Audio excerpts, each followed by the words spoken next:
안녕하세요. 날씨터치S 우진규입니다. 지금 현재 제8호 태풍 프란시스코가 우리나라로 접근 중에 있는데요. 이와 관련해서 앞으로 태풍 어떻게 될지 좀 전망을 살펴보도록 하겠습니다. 자, 현재 위성 영상에서 나타나고 있는 태풍의 모습입니다. 지금 일본 남쪽 해상에 태풍의 중심이 보이고요. 이제 앞으로 점차 이동을 하면서 이 규슈 지방을 1차적으로 상륙을 하고요. 그 다음에 점차 우리나라 쪽으로 북쪽으로 이렇게 방향을 틀면서 내일 밤부터 모레 새벽 사이에는 우리나라 남해안 대략적으로 한 여수 부근이 되겠는데요. 이쪽 부근으로 상륙을 할 것으로 예상이 됩니다. 그래서 현재 태풍의 이동 속도는 그 태풍이 아직까지 동진을 하는 경향을 보이고 있는데 시속 약 한 30km 정도로 보이고 있습니다. 굉장히 빠른 속도로 이제 진행을 하고 있고요. 이렇게 태풍이 좀 빠른 이유는 다른 태풍들보다 조금 지금 현재 강도가 조금 약하고 규모도 좀 작기 때문에 이 태풍의 이동 속도가 조금 빠른 그런 경향을 가지고 있다라고 보시면 되겠습니다. 자, 두 번째는 그래서 이러한 그 형태를 바탕으로 우리 지금 기상청에서 발표를 한 이제 태풍 정보인데요. 지금 보시면 앞서 말씀드렸다시피 현재 있는 태풍은 점차 일본 남쪽 해상을 거쳐서 규슈에 일단 1차 상륙을 하고요. 이후에 바로 빠져나와서 내일 밤부터 모레 새벽 사이에는 우리나라 남해안 쪽으로 상륙을 할 것으로 예상이 됩니다.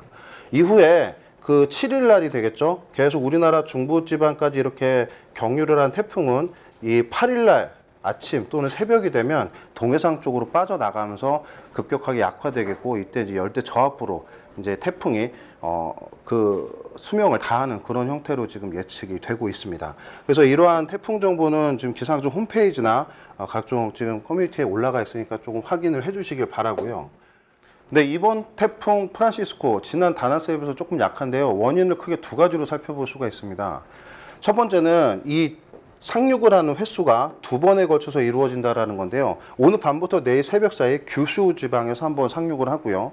내일 밤에서 모레 새벽 사이 우리나라 남해안 부근에 2차적으로 상륙을 하면서 두 번의 이 지표와 강한 마찰이 생깁니다. 그래서 태풍이 굉장히 좀 약화될 가능성이 있고요.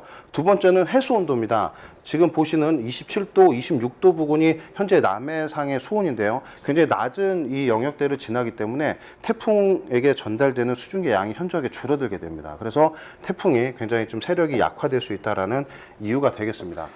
그리고 태풍이 통과하는 지역을 중심으로 이 우측에 수반이 되는 동해안과 남해안을 중심으로는 바람도 굉장히 강할 겁니다. 그래서 시속 100km가 넘는 매우 강한 바람이 예상이 되고요.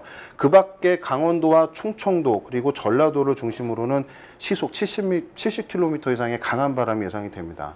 이 서울과 이 충청남도는 상대적으로 바람이 조금 약해서 초속 15m, 시속으로 따지면 약 50km 내외의 그런 바람이 좀 예상이 됩니다. 그래서 바람에 대한 주의도 좀 필요하다라고 말씀을 드리겠고요.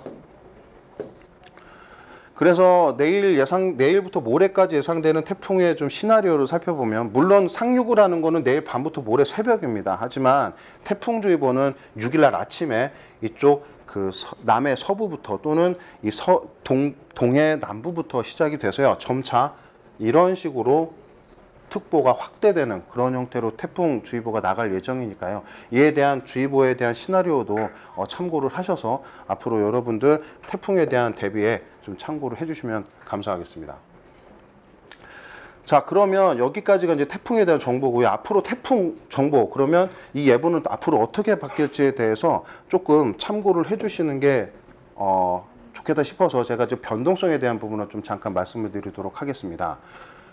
네, 현재 모델에서 예측하고 있는 앙상블 모델입니다. 앙상블은 여러 가지 모델들을 중첩을 시켜서요. 현재 예측하고 있는 경로가 어느 정도의 확률이 있는지를 보여주는 건데, 지금 우리나라 쪽 부근에 있는 이 선들이 보이시죠? 이게 뭐냐면 여러분들이 잘 알고 계시는 북태평양 고기압의 가장 서쪽 경계입니다. 이 파란색으로 나타나는 게 지금 우리가 가장 신뢰할 수 있는 북태평양 고기압의 서쪽 경계인데요. 지금 보시면 다른 멤버들이 보시면 여기 주황색으로 굉장히 좀 서쪽으로 이렇게 나와 있는 영역들이 있습니다. 이게 무엇을 뜻하냐면 그 모델에서 여러 가지 앙상블 멤버들 중에 그 많은 그 예측 그 모델들이 이 북태평양 고기압의 경계가 조금 더 서쪽으로 밀려 나갈 수 있다라는 얘기를 하고 있는 겁니다. 자, 이렇게 된다는 얘기는 아까 뭐 잠깐 말씀을 드렸지만 이 앞으로 태풍은 항상 그렇듯이 북태평양 고기압의 가장자리를 따라 움직이게 되는데요. 지금 경로는 이런 식으로 돌아서 이제 우리나라 남해안 쪽으로 북상을 하게 되겠지만, 얘가 만약에 북태평양 고기압에 조금 더 서쪽으로 밀리게 되면 경로가 조금 더 서편할 가능성이 있다라는 얘기를 하고 있다라고 해석을 하시면 되겠습니다.